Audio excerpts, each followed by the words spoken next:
Assalamualaikum warahmatullahi wabarakatuh. Jumpa kembali di Auro Channel. Pada kesempatan kali ini, saya akan mencoba membahas tentang investasi emas perhiasan. Inilah prank yang kalian tidak duga. Oke, sebelum kita berlanjut ke pembahasan setelah ini, saya akan memberikan latar belakang apa sih yang membuat saya membuat konten ini. Jadi rata-rata orang Indonesia atau terutama orang-orang atau emak-emak atau orang tua kita itu berpikiran investasi perhiasan itu bagus. Padahal tanpa kita sadari hanya ada beberapa hal yang membuat kita justru rugi atau ada konsekuensi dari pembelian perhiasan emas. Oke, untuk itu kita pelajari dulu. Ini di sini ada nota pembelian emas. Ini nota ini untuk pembelian tanggal 2 November 2019. Ini ada beratnya 2 gram. Di sini ada kadar, nilai kadarnya 37,5%. Ini gambar atau ilustrasi dari cincin perhiasannya. Ini harga pembelian saat itu 550.000 dan ini ada namanya potongan. Potongan ini berlaku ketika kita akan menjual emasnya kembali atau buyback ke toko emas tersebut. Nah, sekarang pertanyaannya, apakah serta-merta hanya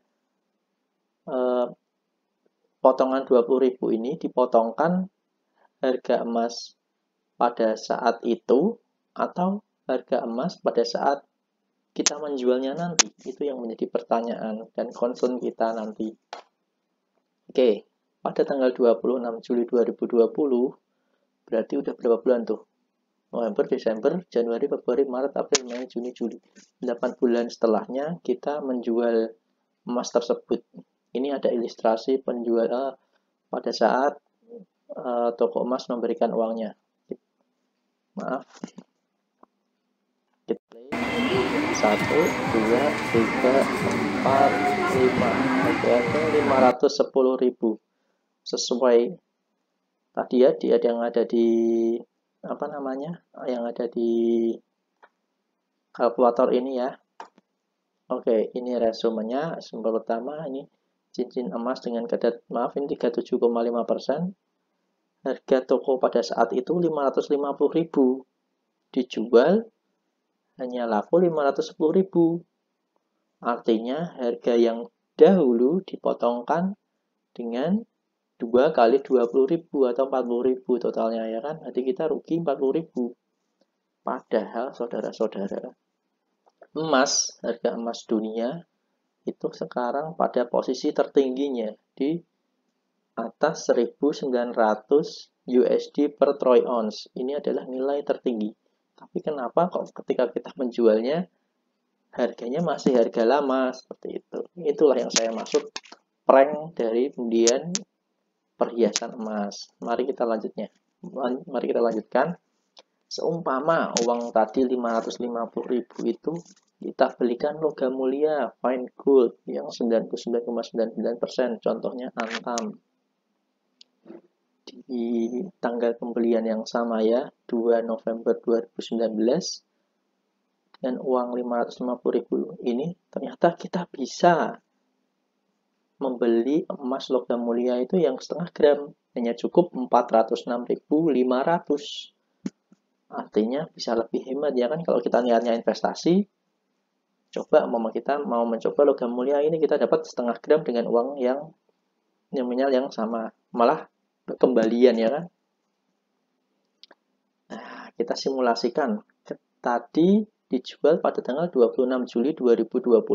Mari kita lihat harga buyback logam mulia antam pada tanggal 26 Juli 2020 ternyata di angka 889.000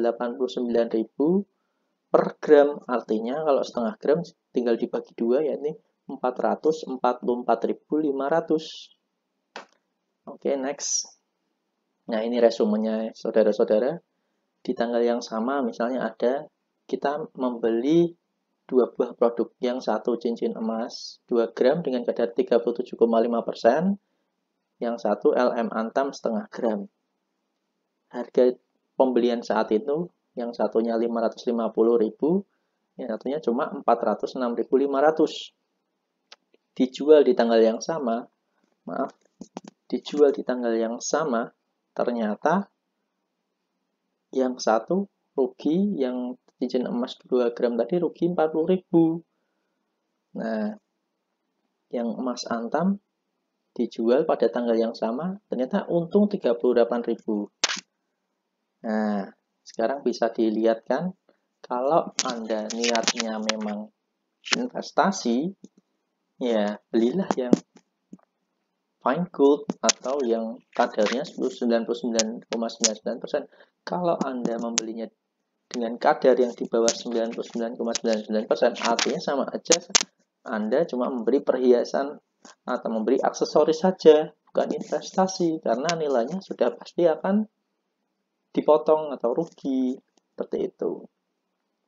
Nah, ini simulasi yang lebih ekstrim ya. Ketika Anda punya emas perhiasan 2 gram tadi, Anda rugi 40.000. Coba kalau 3 gram, berarti rugi 60.000. Kalau 4 gram, ruginya 80.000. Kalau 100 gram, rugi 2 juta. Kalau punya 1 kilogram, ruginya 20 juta.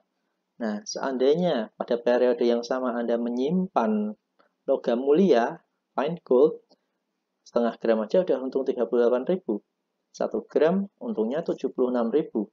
Untuk 10 gram udah untung 760.000. 100 gram udah untung 7.600.000. 1 kilogram untungnya 76 juta. Ini memang sih perhitungan kasar.